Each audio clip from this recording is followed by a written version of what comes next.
بسم اللہ الرحمن الرحیم۔ السلام علیکم محترم ناظرین۔ کربلا کے شہیدوں کا بدلہ کس نے لیا؟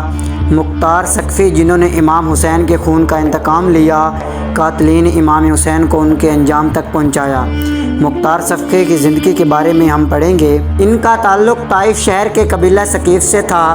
ان کے والد ابو عبید سقفی جو رسول اللہ کے اصحاب میں سے تھے۔ مختار جب 13 برس کے تھے تو انہوں نے جنگوں میں شرکت شروع کر دی۔ کم عمر کے باوجود جنگ میں جاتے تھے، لیکن ان کے چچا ان کو روکتے۔ ایک جنگ میں ان کے والد اور بھائی شہید ہو گئے۔ جب مختار سقفی بچے تھے تو حضرت مولا علی نے انہیں اپنے زانوں پر بٹھایا۔ مختار کے چچا حضرت علی کی خلافت کے دوران گورنر تھے۔ انہوں نے جنگ کے لیے مختار کو جانشین کیا اور خود نہروان کی طرف چلے گئے۔ جب حضرت امام حسن زخمی ہوئے تو ان کے ساتھ ہی لالچ میں آ گئے اور ان کی جان کے دشمن بن گئے، تو یہ مختار ہی تھے جنہوں نے نہ صرف فتح کی بلکہ ان کی حفاظت پر مامور رہے۔ مختار سقفی کا اہل بیت سے رشتہ شروع سے ہی آقا اور غلام جیسا تھا، تاہم مختار کا یہ ماننا تھا کہ امام حسن جنگ کے لیے متحمل نہیں ہو سکتے، تو لہٰذا انہیں جنگ سے پرہیز کرتے ہوئے صلح سے کام لینا ہوگا۔ اس لیے امام کی طرف سے جو لشکر شام میں لڑنے گیا تھا، یہ اس کا حصہ نہ بنے۔ اس وجہ سے ان کے چچا ان سے کچھ عرصہ تک خفا رہے۔ بعد میں مختار خود بھی اپنے اس فیصلے پر پچھتائے۔ اسی دور میں مختار بصرہ چلے گئے، وہاں عوام کو امام حسین کے پیغام کی دعوت دی۔ اس وقت عبید اللہ ابن زیاد بصرہ میں گورنر تھا۔ اس نے مختار کو گرفتار کر کے جلا وطن کر دیا۔ البتہ کچھ عرصے بعد واپس کوفہ چلے آئے۔ مختار سقفی مسلم کے ہاتھ پر بیعت کر لی تھی۔ جب مسلم کی شہادت ہوئی تو مختار کوفہ سے باہر تھے۔ مسلم اور ہانی کی شہادت کے بعد مختار کو گرفتار پھر کر لیا گیا۔ مختار سقفی کے واقعہ کربلا میں شریک نہ ہونے کی وجہ یہ ہے کہ وہ ابن زیاد کی قید میں تھا۔ تاریخ میں ملتا ہے کہ جب امام حسین کربلا میں تنہا رہ گئے تھے تو انہوں نے مختار کو یاد کیا تھا۔ کوفے کے گورنر کو مختار کی آنکھوں سے خوف آتا تھا، تو اس نے مختار کی ایک آنکھ کو زخمی کر دیا۔ یوں مختار امام حسین کے قیام تک ابن زیاد کے پاس قید تھے۔ واقعہ کربلا کے بعد عبداللہ بن عمر جو مختار کی بہن کے شوہر تھے، ان کی وسادت سے یزید نے مختار کو آزاد کر دیا۔ واقعہ کربلا کے بعد جب سروں کو کوفہ لایا گیا تو امام حسین کے سر کو دکھانے کے لیے ابن زیاد نے مختار کو بلایا۔ اس موقع پر مختار ابن زیاد کے درمیان تلخ کلامی کا تبادلہ ہوا، انہیں پھر قید کر لیا گیا۔ مختار ایک گزارش کے بعد آزاد ہو گئے۔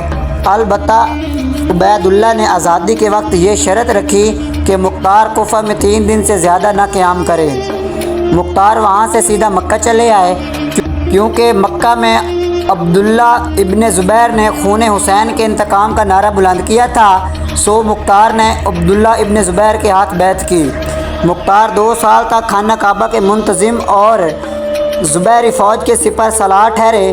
یزیدی فوج نے جب کعبے پر حملہ کیا تو مختار نے ہی کعبے کی آگ بجھانے کا کام اپنے سر لیا، اور آخر میں معجزتاً بارش سے آگ بجھ گئی۔ تاہم جب عبداللہ ابن زبیر نے یزیدیوں کے ساتھ صلح صفائی کے ساتھ کام لیا تو مختار کو یہ بات ناگوار گزری۔ وہ سب کچھ چھوڑ کر کوفے چلے آئے، جہاں پہلے سے ہی ان کے طرفدار ان کا انتظار کر رہے تھے۔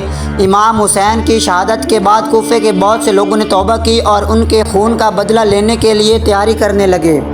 انہیں بس امام کے قاتلین سے لڑنا تھا، چاہے وہ خود نہ شہید ہو جائیں۔ جب مختار دشمن کو سیاست کے ساتھ مارنا چاہتے تھے، اس وجہ سے ان کا ساتھ نہیں دیا۔ مختار نے سیاست کھیلتے ہوئے دشمن کو اپنے حامیوں کے خلاف کسی کارروائی کا موقع نہ دیا، اور وہ چپکے سے عراق کے مضبوط قبیلوں کی بیعت کرنے میں کامیاب ہو گئے۔ انہوں نے ان قبیلوں کے سامنے حضرت علی کے بیٹے کا خط پیش کیا، جس میں وہ مختار کے قیام کی بات کر رہے تھے۔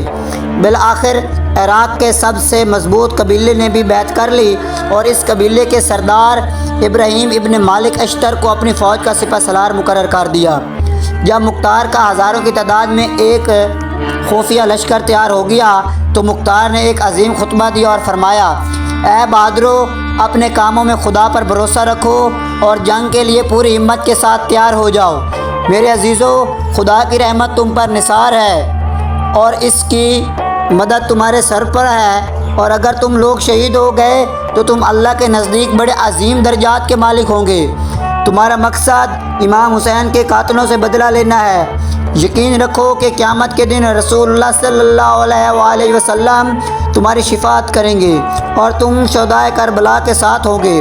یہ سن کر بہادروں نے کہا، ہم دل و جان سے تمہارے ساتھ ہیں اور ہم اس وقت تک لڑنے میں کوتاہی نہیں کریں گے جب تک جان رہے گی۔ اس کے بعد حضرت مختار نے اپنے سرداروں کو سفید علم پیش کر دیا۔ مختار کی فوج نے زبردست وار کر کے حکومتی فوج کو پیچھے ہٹنے پر مجبور کر دیا۔ انہوں نے کوفہ پر قبضہ کر لیا اور بہت جلد پورے عراق پر ان کی حکومت قائم ہو گئی۔ مختار نے اس قیام کے دوران شمر اور بہت سے ایسے لوگ جو واقعہ کربلا کے ساتھ مربوط تھے انہیں مار دیا۔ ابن زیاد حرملہ اور عمر ابن سعد کے سروں کو مدینہ کی طرف امام حسین کے مظلوم بیٹے امام سجاد کے پاس بھیجا۔